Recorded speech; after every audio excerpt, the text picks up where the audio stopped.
Good evening and welcome to the programme which, with your help, has now topped 200. In fact, it's reached 210 arrests as a direct result of viewers' information. Most are for very serious offences, 25 for murder and 87 for robbery, armed robbery and aggravated burglary. In fact, of the 500 cases that we've now covered on the series, a third have resulted in arrest. And of those that have already come to trial, 5 people have been acquitted and 158 have been convicted. The detectives behind us are hoping that you'll see something tonight that will help do more to tackle crime. In this month's programme, we have, as usual, reconstructed 3 serious crimes in the hope that viewers tonight will recognise something. In Tunbridge Wells, in a car park used by courting couples, police are looking for a man who's turned from a peeping Tom to an armed rapist. In North London, Lionel Webb, an estate agent, was murdered in his office. Did you know Mr. Webb or any of his visitors that day? And in Middlesbrough, a smash-and-grab raid at a jeweller's in broad daylight in a busy shopping street. But first, some news from last month and the murder of Lorraine Benson. Lorraine, a 22-year-old photographer, was murdered as she walked to a friend's house from Rains Park railway station in South London. There was a remarkable response to that item in the programme, nearly 350 calls. And a week after the programme, a man was charged with Lorraine's murder. Our first case tonight is the smash-and-grab raid on a jeweller's shop in a busy shopping street in the centre of Middlesbrough.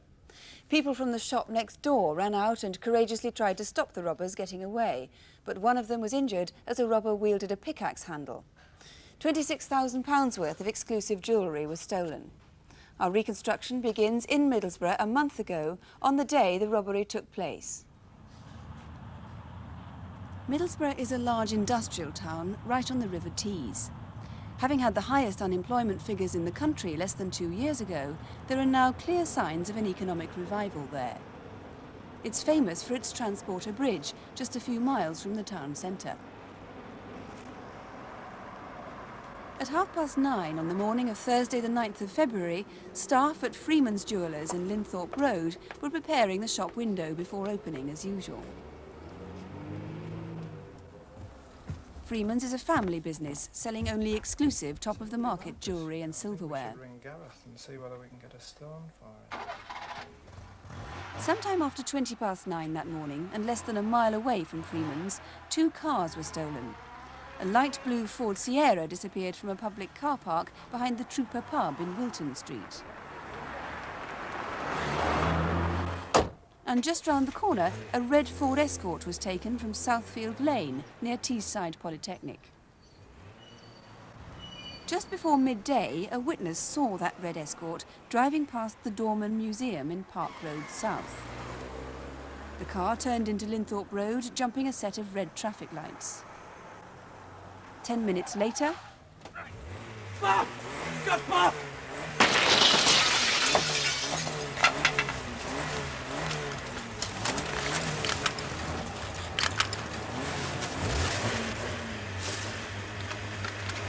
Back! Get back! Away! Away!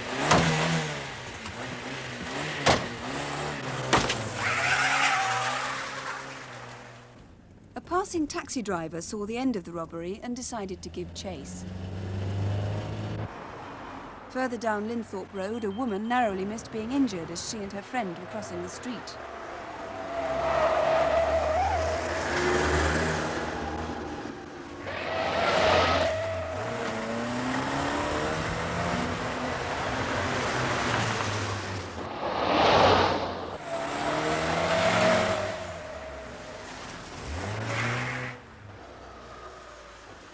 I went straight down to the end, which is Prince's Road.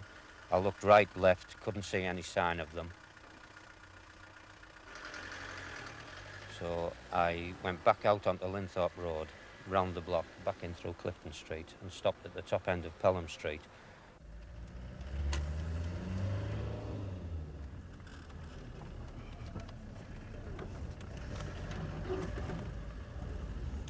I'd noticed a back alley as I came down. I wondered whether they were in there. Looked down it, saw the car, and went straight back out for the police. The robbers had left behind a radio receiver tuned to a police frequency.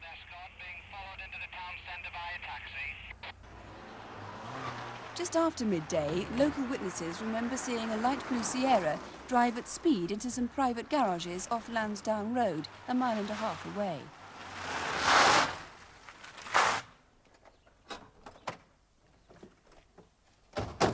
One of the two men who got out was carrying a black bag.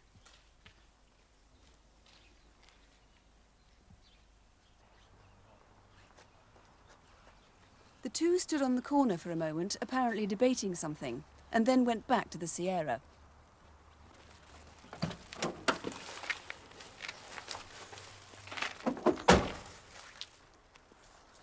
When they finally emerged from the garages again, there was a white plastic bag as well as the black one. Both men walked off down Lansdowne Road. Well, Detective Sergeant Strange is in charge of this case. It all happened in broad daylight in a busy place, and witnesses have given us a good description of the driver of the car during the robbery. How is he described? Here's a video of it. The driver is described between 26 and 28 years of age. He has fair hair, which is short at the sides and wavy on the top, but not curly. He's very pale in complexion. Right. Now, also, several people saw the two men leaving the Sierra at the end of the robbery around midday. What descriptions have you got of those? Yes, both males are described as being about 23 years of age. Both are medium build. One has fair hair. He's wearing a light grey pullover with a black and grey diamond motif on the front. The other has got short black hair. He was wearing black tracksuit bottoms with a green vertical stripe and a black top like a tracksuit top. No, quite distinctive clothes. Now, the red Escort was left in an alleyway behind the Quick Save car park, and at least one of the men probably escaped through a hole in the fence there, because one of the rings that was stolen was dropped right by the fence and found. And the jewellery that was stolen is quite distinctive, in fact, isn't it? Yes, Very recognisable. Yes, in total there's 41 diamond rings stolen. They come to a value in excess of £26,000. I would like information from anybody who knows or who has information relating to these rings and knows their whereabouts now. Right. Now, what do you need to know about the cars which were seen just on that morning? The cars were stolen between 9:20 that day and 12 noon. The Escort was stolen from Southfield Lane, Middlesbrough, behind the Southfield pub. The Ford Sierra was stolen from Wilton Street car park behind the Trooper. I would like information from anybody who saw these vehicles being stolen, and in addition I would like information from people who saw the thieves enter the Ford Sierra after the robbery. Right, and just to stress that the cars now have been returned to their rightful owners, so anything since February the 9th, please don't let us know. Only tell us if you saw them between 9:40 and midday on February the 9th. Now, this is the radio scanner that they left behind. What do you need to know about that? Yes, the scanner is sold by Tandy. We know it didn't come into this country until the 3rd or 4th of November last year. I would like information. I'd like the person who bought this scanner to contact us. Right. Or I would like information as to where and when this scanner was bought. Right. We know they're sold by Tandy. What we don't want to know is where that particular one came from and who bought it. Thank you very much. If you know anything at all that might help the police in this case, you can ring us now in the studio on 01811 8055 or ring Middlesbrough Police Station direct on 0642 300 200. That's 0642, the code for Middlesbrough, 300 200. As you've probably realised and read, the police are taking measures to stop people listening in on frequencies like that. Now, some more news from last month's programme. One man is in custody and has been charged with handling stolen goods from the armed raid on a jeweller's shop in Northampton. That was the one where the robbers made their getaway on a distinctive motorbike. Unusually, the information that led to the arrest came before we were even on the air. It was as the result of a feature about Crimewatch in the Radio Times. It's still not known where that motorbike was stored in the last week of November. If you remember, it's an unusual Yamaha 350 XT off-road bike, and it was stolen in Norfolk. But other calls to Crimewatch have led to new inquiries, which are now going on in various parts of England. In the case of money that went missing from an old people's home in Bedfordshire, a man was arrested in Hemel Hempstead 2 days after the programme as a result of viewers' calls. The man has been charged with 10 offences involving theft, forgery and deception. At least 6 callers gave the same name for a man that we showed in Photocall. He'd held up a building society branch, and a similar man had been captured on video at a nearby car hire firm. A demand note used in the robbery was written on a business form issued by the car hire company. A gun has been recovered and a man is being interviewed. 16 items were claimed from last month's Aladdin's Cave. Several paintings and a jewellery box came from burglaries last year in West Sussex. A Gadger helmet and 2 daggers were traced to a burglary at a hotel in Bickley in Kent. And the Bible and the prayer book we showed were reclaimed by a delighted viewer from Needham Market in Suffolk who'd been burgled the Christmas before last. Her grandmother had given her the Bible when she was 5 years old. Well, now the first part of this month's photo call. Pictures of people police want to interview in connection with crimes across the country. Here is Superintendent David Hatcher.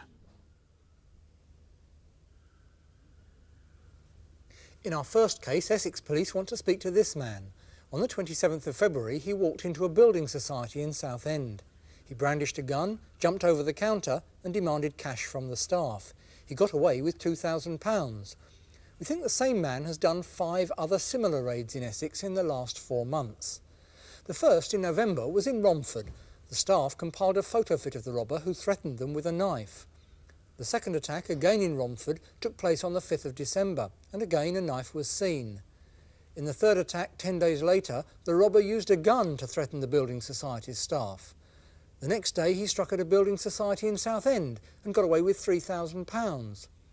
On the 4th of January he was back in Romford, and as in 2 previous raids, he jumped over the counter to threaten the staff. But the most recent raid provided the clearest picture of him. He's described as being 25 to 30 years old, about 5 foot 9 inches tall with a sallow complexion. Call us if you recognise him. Colleagues at Gypsy Hill Police Station in London need your help in locating this man. He's Mohammed Naeem, an Afghan refugee who may have vital information about the murder of a woman in November last year. 32-year-old Loretta Bateman died from stab wounds at her home in West Norwood, South London. Mohammed Naeem disappeared from his home in South London on the 20th of November. He may be staying in the Manchester or Birmingham area. He's 5 foot 7 inches tall and speaks with a slight accent. His hair may be shorter and straighter than in the photograph and greying. If you know him or his whereabouts, please contact us. Next, you know this man. At 4 p.m. on Thursday the 19th of January, he went into the Cheshire Building Society in Spring Gardens, Manchester. And under the cover of that newspaper, he pointed a gun at the cashier, who was forced to put money into a plastic bag that he'd brought in with him. He got away with £1,000. He's about 35 years old, 5 foot 8 inches tall, with dark hair and a bushy moustache. He wore dark glasses with gold frames. Call us if you recognise him. Warwickshire Police are coordinating inquiries to trace this man, George Wesley Fisher. They believe he may have information about a series of deceptions that have taken place as far apart as Eastbourne on the south coast and Hexham in Northumbria. In each of the deceptions, which stretch back to 1985, elderly people have been conned out of cash on the understanding that goods would be bought for them at reduced rates.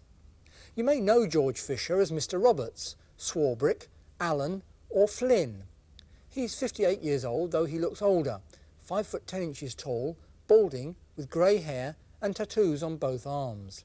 He's well built, has a northern accent and smokes a pipe. Call us if you can help with this or any of our other photo call faces.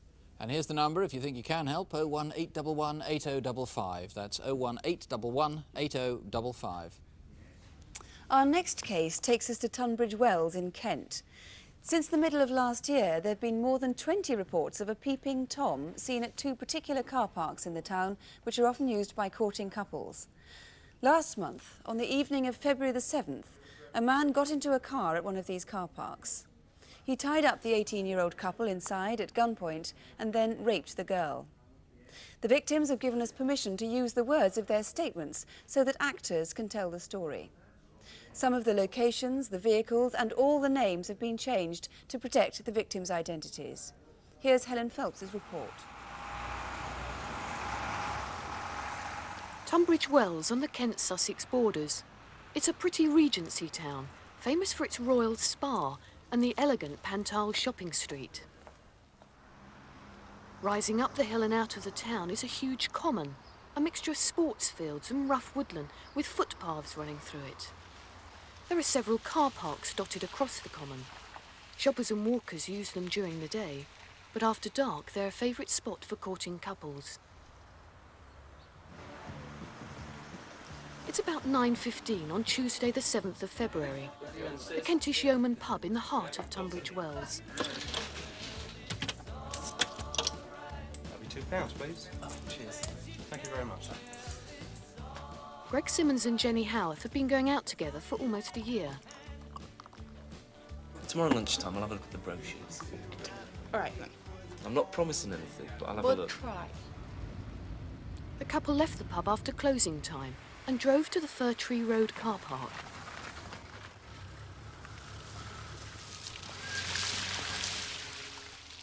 They don't remember any other cars being there when they arrived.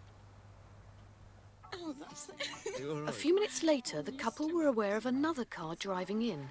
It seemed to head down to the far end of the car park, but that was not unusual. 10 minutes later, Greg and Jenny were still talking and listening to music. They didn't hear the man approaching the car.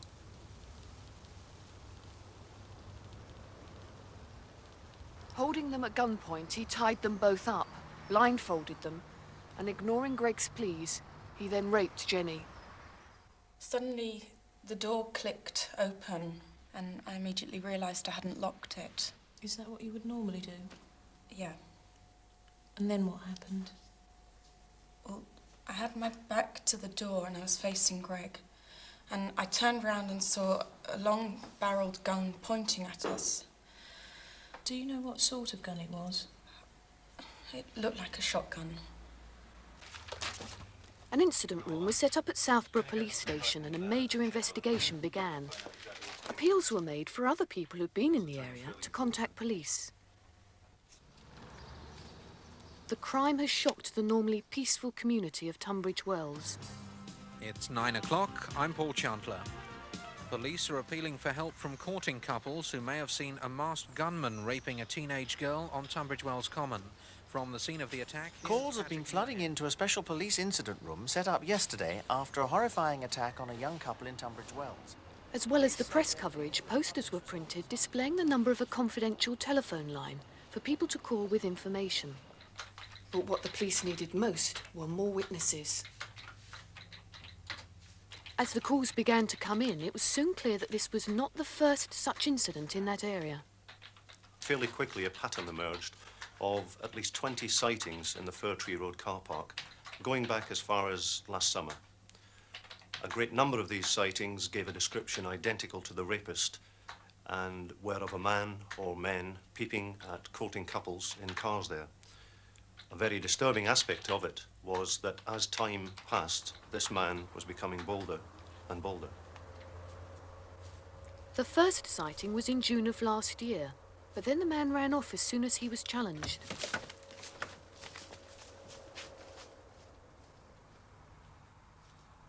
By November, he was confident enough to invite a chase.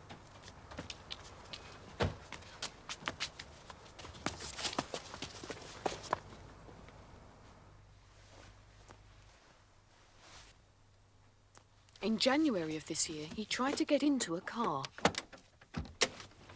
This time he stood his ground and taunted his pursuer.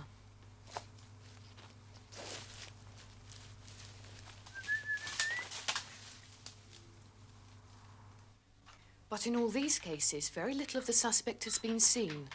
That is until the rape. He was of medium build. He was white. From his voice, he was about 30. He was wearing a khaki jacket, an army camouflage type jacket with green and brown splodges on it. This is the type of weapon that has been described by the victim being used in the commission of the offence. It's a 12-bore, single-barrelled shotgun, unlike what is more commonly seen, the double-barrelled 12-bore shotgun, which is used primarily for sporting purposes. This weapon is more likely to be used in rough shooting, and the victim has described it as having a full-length barrel, which would tend to suggest that it was legitimately acquired. If anybody has knowledge of a person who has access to this type of weapon and fits the description of the offender, we will be very pleased to hear from them. As soon as the rapist entered the car, he made the young couple lie face down and immediately bound their hands with plastic cable ties. Now, we found 2 other plastic cable ties identical to those he had used on a footpath a short way away. It may have been that he was practicing doing them up, or in fact that he dropped them. These cable ties are used for keeping bundles of cables tidy. They are very distinctive in that they have two markings on them. One is the manufacturer's marking, and over the other side, the model number, which is RLT 120. That makes this particular tie distinctive. We've contacted the manufacturer, and he said that they haven't been manufactured in over a year, and they only put the mould on as and when they require it. We haven't found any outlets for it in Tunbridge Wells, and what we're appealing for is those people that have sold it, perhaps in the past year, to come forward and let us know about it. When the couple went into the car park, it was empty. Shortly after that, another car drew in. And after the rape, the same car drove out. They caught a glimpse of it, and we can say that it's a lightish-coloured saloon car. Greg remembers that it had a smooth engine, around 2 litres in size. And there's one more important sighting. Witnesses have told us that around 11:30 p.m. on the night of the rape, a man was seen jogging up Fir Tree Road in the area of the car park. Now, this man could be a very important witness. We need to speak to him, and we're appealing to him to come forward. About 7 o'clock. In the incident room, detectives are sifting through the information gathered from the various sightings. Can you describe him? Well, how old for a start off? Would you say he was young? A picture of the man police are looking for is slowly developing, but they still need more information. There may be other witnesses who have not yet come forward. Someone must know this man. Perhaps you can help. Well, if you can ring us here on 018118055, or you can call the police in Tunbridge Wells direct on 0892 511 055. The code for Tunbridge Wells is 0892, the number 511 055. We're already receiving quite a few calls here to the studio on 018118055. Two particular cases seem to be getting some good results so far. On the Middlesbrough robbery at the jewellery store, a viewer has called in with a name for the driver of the Blue Sierra, and another caller thinks he recognises the man with the long blonde hair who we described.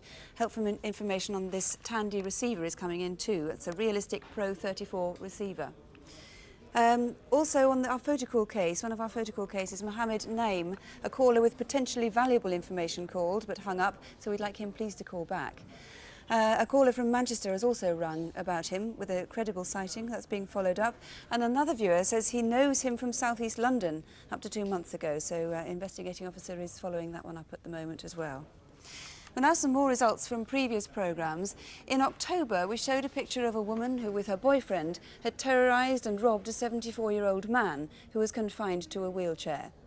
On February the 9th at Teesside Crown Court, she pleaded guilty to robbery and burglary and was sentenced to 3 years imprisonment.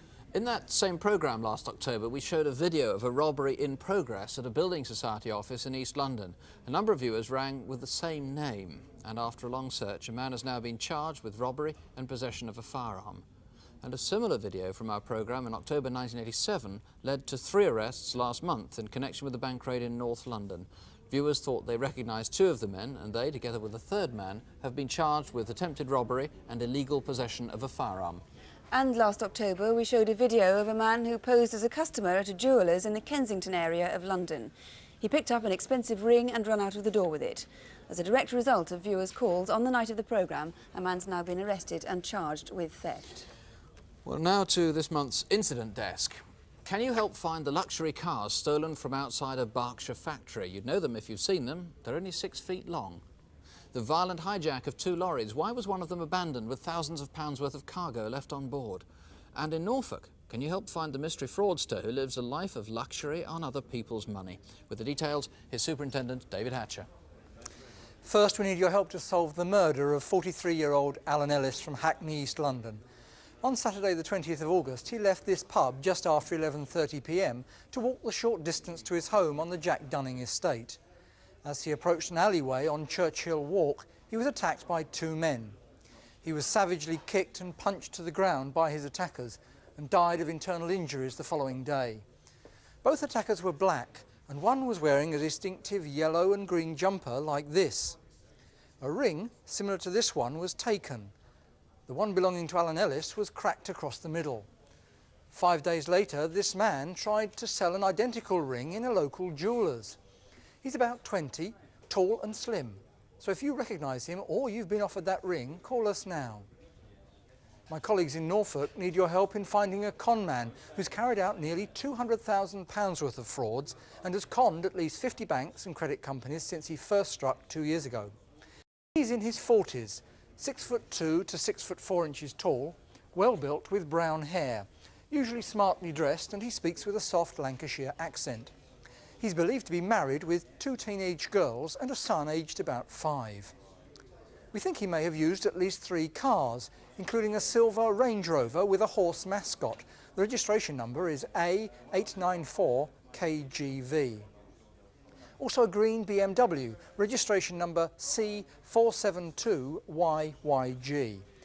And a silver Vauxhall Nova, registration number F551UFL.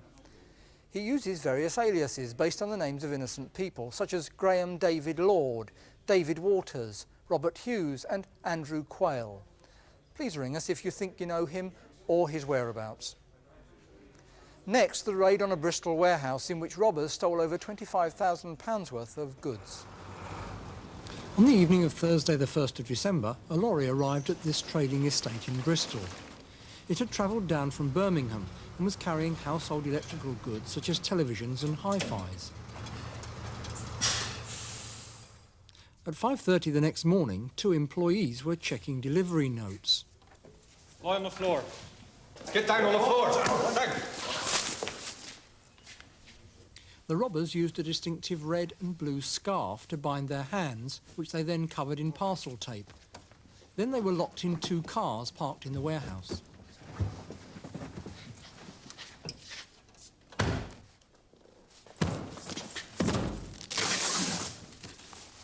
They filled a second lorry with electrical goods which were stored in the warehouse. The 2 lorries left the estate soon after 6 in the morning. Gordon Road, half a mile away. The only positive sighting of the 2 lorries together was at 6:15. A witness saw them heading in the direction of the M32.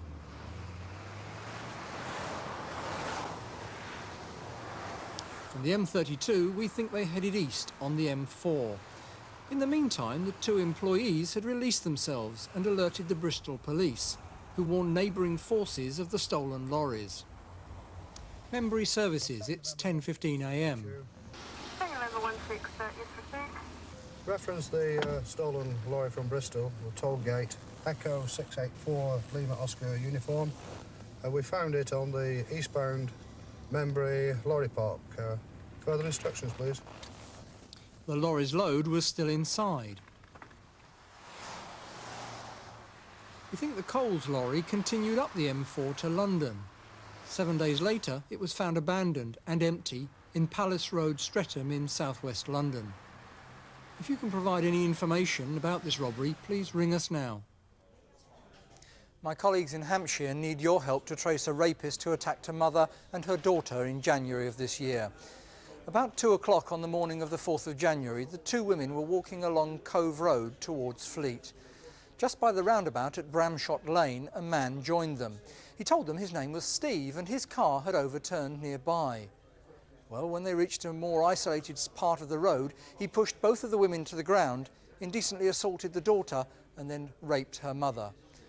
The rapist is white, in his early 20s, 5'8" to 5'9" inches tall, with dark collar-length hair. He may have a scar or mark on his right cheek. He was wearing a blouson-style leather jacket and light-coloured trousers.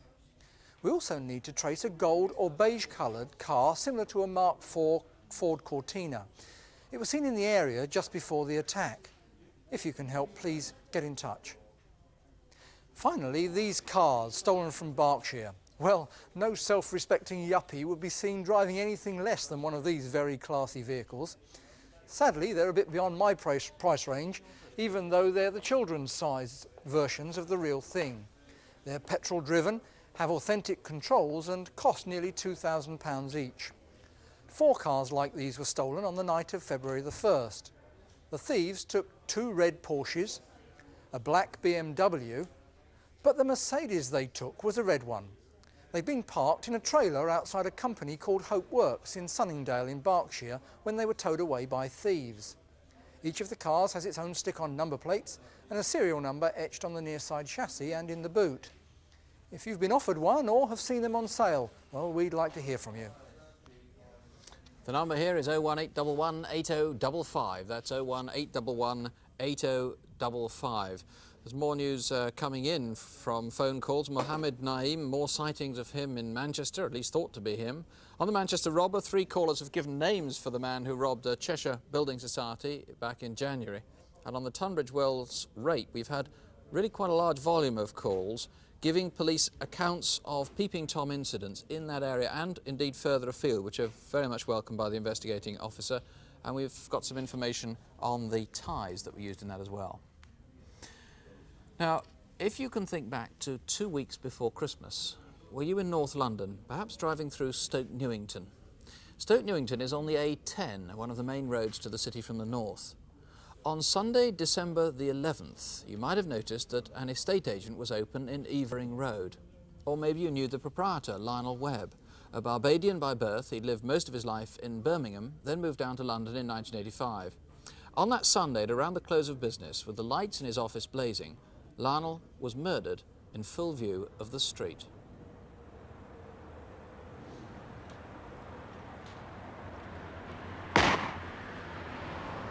Lionel had become a familiar face in Stoke Newington. He'd moved his business here from Edgware in October, and for weeks before that he'd been supervising the refitting of the shop. Locals say even then he was scouting for new properties to buy. Excuse me. Hi, I'm Lionel Webb from the property developers next door. I was wondering if you ever wanted to sell.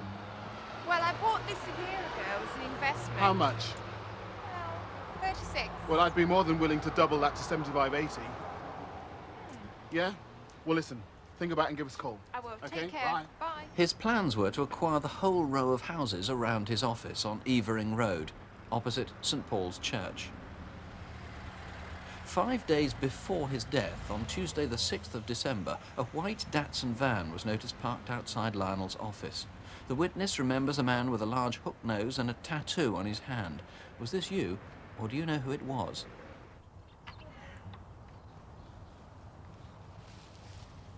Lionel worked 7 days a week, and at 9 a.m. on the fateful day, Sunday the 11th of December, he set off from his home in Mill Hill. He was carrying a briefcase and a black plastic bag. About 11 o'clock on that Sunday morning, a man wearing a dark woolly hat got out of a red car and went into Lionel's office. Then there's a gap in sightings. Where did Lionel go that morning? Because about 2 hours later, at 1:30, he was seen returning to his office. And he was seen to look up and down the road before entering.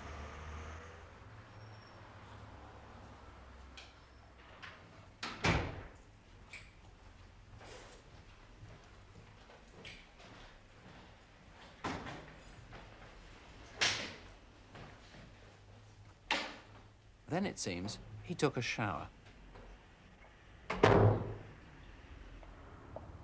A short while later, the woman who owned the corner property came round.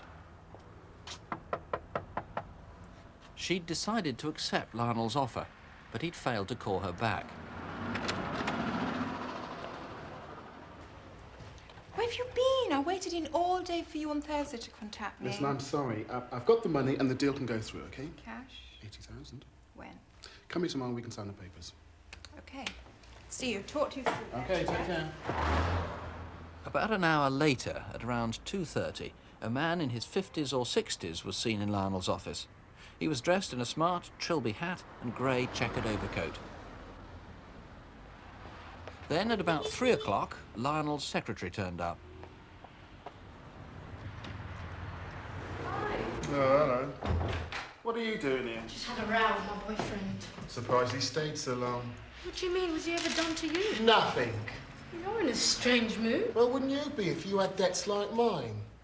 Well, everybody's got debts today. What? 2,000 to this person, 20,000 to that person. Come on, how am I going to pay that? Worry, something will turn up. Yeah, like what? I don't know, something will. Relax.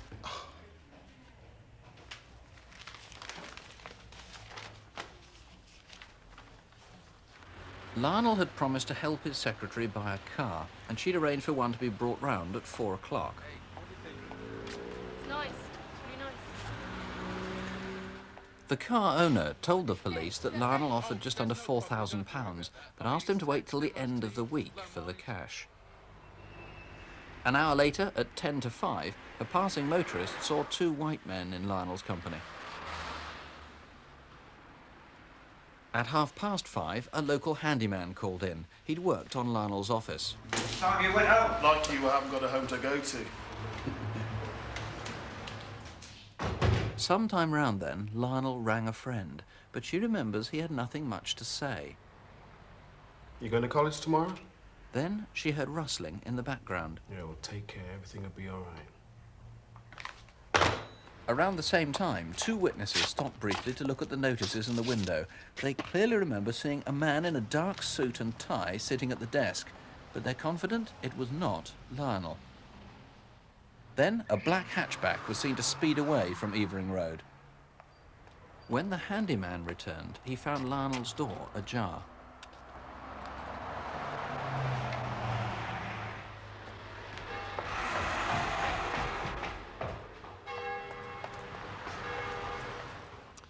Bill Cutts, why? What was the motive?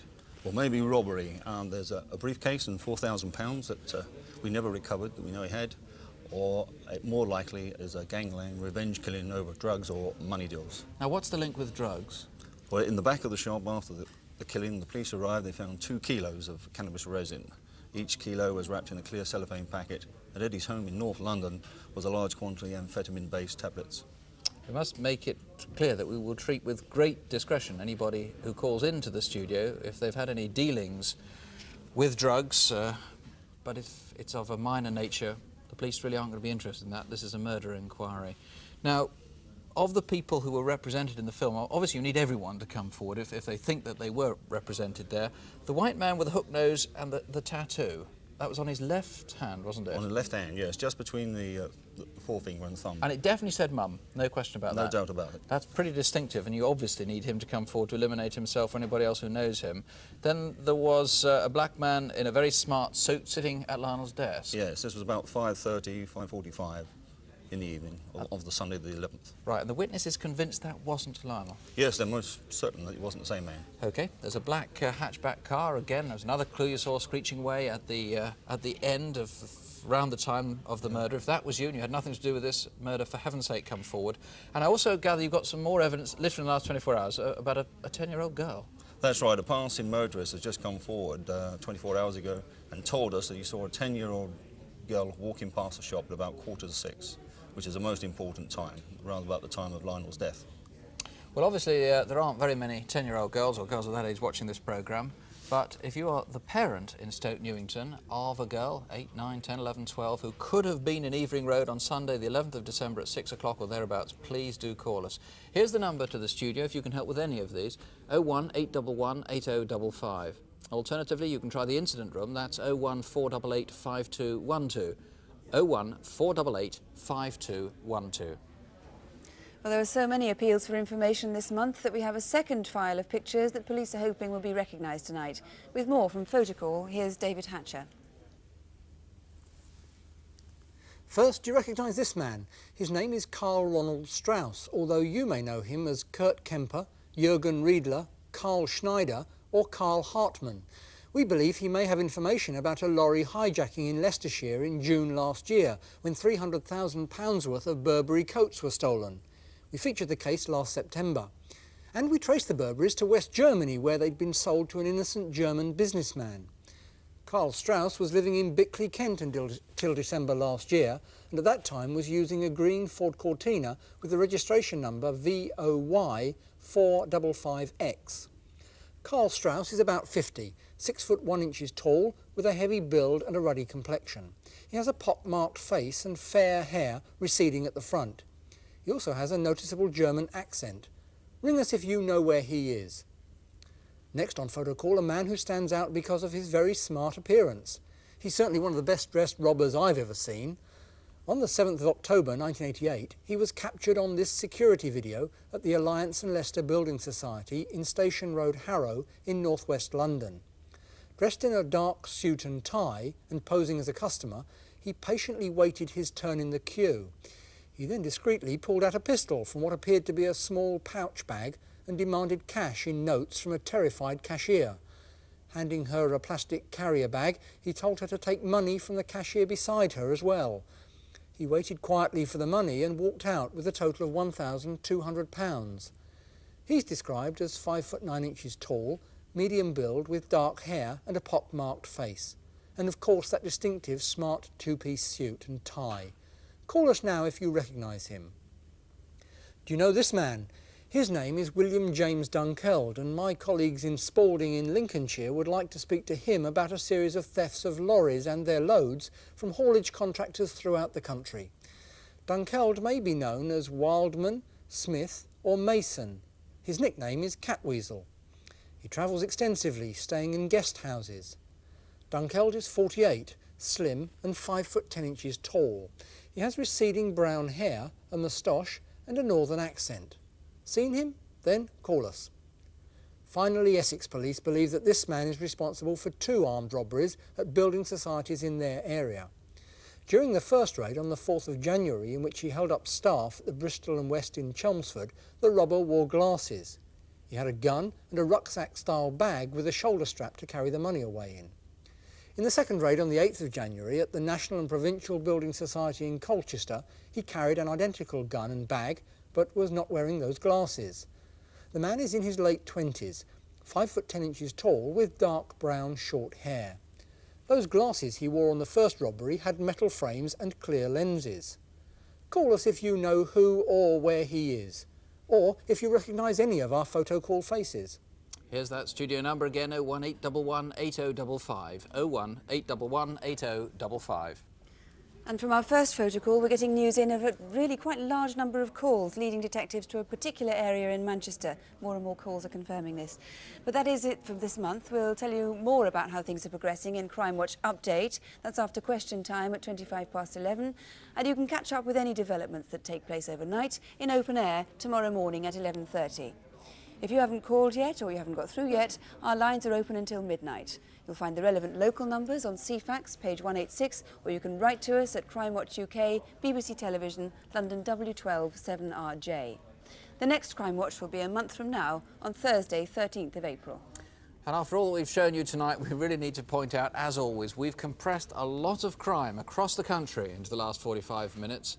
Fear really is the greatest penalty we pay for crime, so please don't be frightened by what you've seen. Together, we're doing something about it, so don't have nightmares, do sleep well. Good night. Good night.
Good evening and welcome back. And we've had a particularly busy evening here this evening as far as calls are concerned. We've had a large number of calls about the rapists in the car park in Tunbridge Wells. We've also had a lot of calls on our photo call cases, one case in particular that police are following up right now. Nick. Yeah, let's start there with what usually gets the fastest results. Here's Superintendent David Hatcher. Let's start with the Afghan refugee, Mohammed Naeem, who's wanted in connection with a murder inquiry. Yes, well, we've had 25 calls suggesting locations of where he's been seen. A number of those sightings go down to the Manchester area, and so Manchester Police are following those up now. Yeah, go on. While we're in Manchester, can I just ask you about the Manchester robber? Yes, we've had a number of names suggested for the chap we showed there, suggesting too that he's mostly in the northern part of the country, so that's given us something to follow up in terms of addresses and so on. What about George Fisher, who was wanted in connection with deceptions on elderly people? Well, innumerable sightings of George Fisher suggested. We've also had a number of other victims call us, suggesting they've been conned in or deceived into giving money for discounted goods and so on, so they may well tie in with the case that we've covered. And we also had information from police officers and other credible sources that links in with these particular jobs. OK, I didn't see much coming out on Carl Strauss. He was the person wanted for questioning about, I think, nearly £250,000 worth of Burberry raincoats that turned up in West Germany. Yes, well, we've only had a couple of possible sightings of him, so anybody who knows where Carl Strauss is now, still call us, please. Remember, he's got a German accent. William Dunkeld, the man wanted in connection with some thefts of lorries. Different story there, Nick.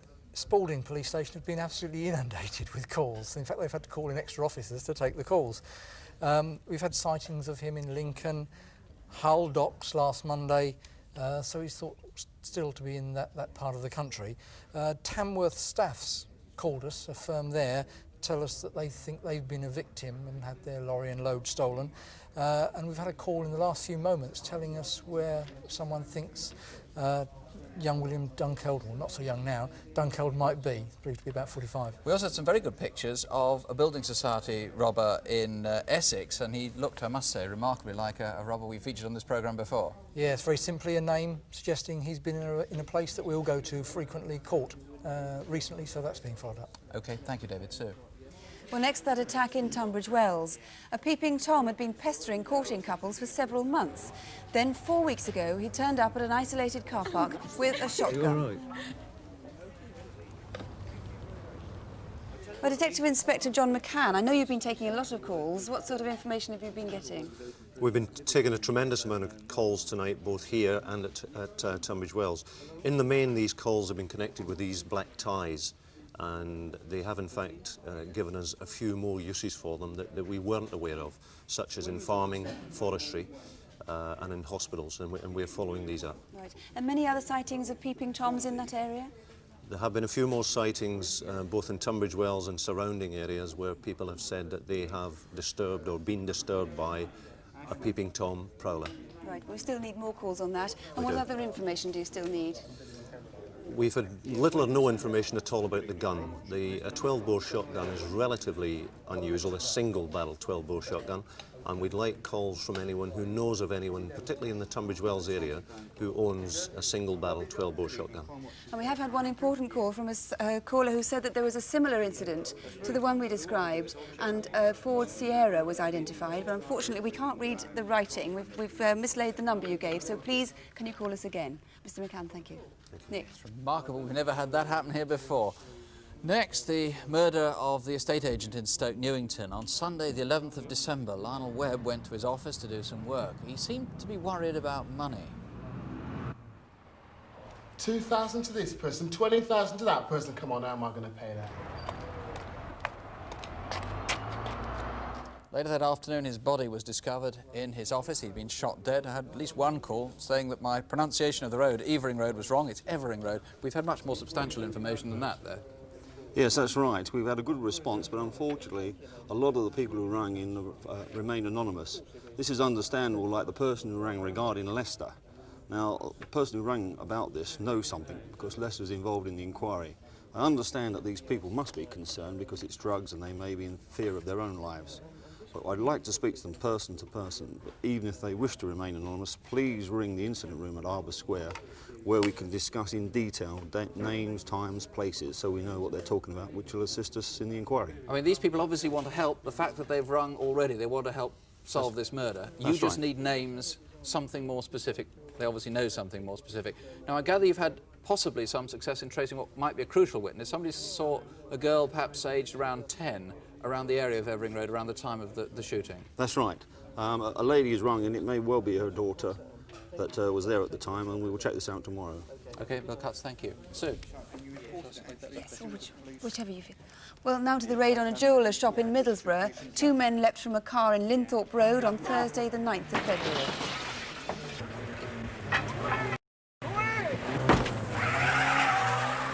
Well, Detective Sergeant Strange, what sort of calls have you been getting? We've had some interesting calls this evening. In particular, we've had some names actually put forward for the people responsible. I would like to hear from one female caller who has given information about some rings being sold at a pub in Stockton. I would like her to ring back, the same number that she rang before. Would like to ask a few more questions. I understand you've had some names put forward for our description. If we could look at the video fit again, perhaps you give us a quick description. Yes, this man is about 26 to 28 years of age. He has fair hair, which is wavy at the top and short at the sides. He's very pale complexion. Right. And what about the radio scanner? Any calls on where that was bought? I still require some further information about the scanner. I would like to know where this particular scanner was purchased and who by. Right. We know it's a Tandy store, but please, we want to know exactly where that one was bought. That's right. Mr. Strange, thanks. Thank you. Let me remind you the lines are still open here, 018118055. Let's see the response to incident desk. David Hatcher, the Alan Ellis murder, what have you had on that? Yes, we showed a video fit of a man who was thought to be trying to sell a ring similar to that stolen from Alan Ellis. Well, we've had a lady call in. She doesn't actually give us a name for the video fit, but she has given us a car number that the man was driving.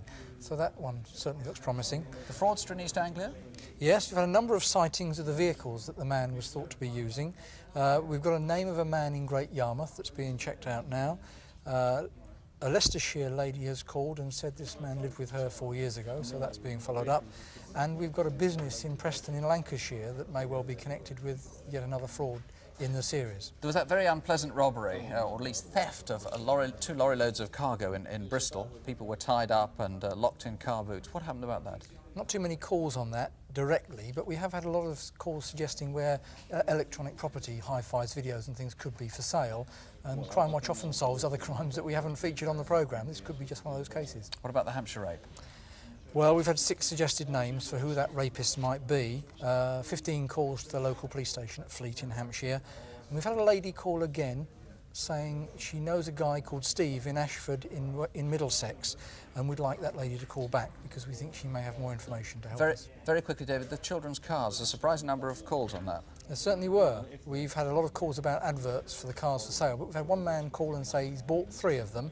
One of them's in his garage now, paid £800 each for them, and he knows where the other 2 are. So we're checking that one out. Thank you. Sue? Well, that's it for this month, except, of course, to say that we'll be back here in this studio tomorrow morning at 11:30 to bring you more news on Open Air. The lines to the studio are closing shortly at midnight, but there'll be a list of the local numbers on our screens in a moment, and if you're in doubt, you can just call your local police. Do join us next month. Meantime, as we always say, please don't have nightmares. We're solving these crimes. Do sleep well. Good night. Good night.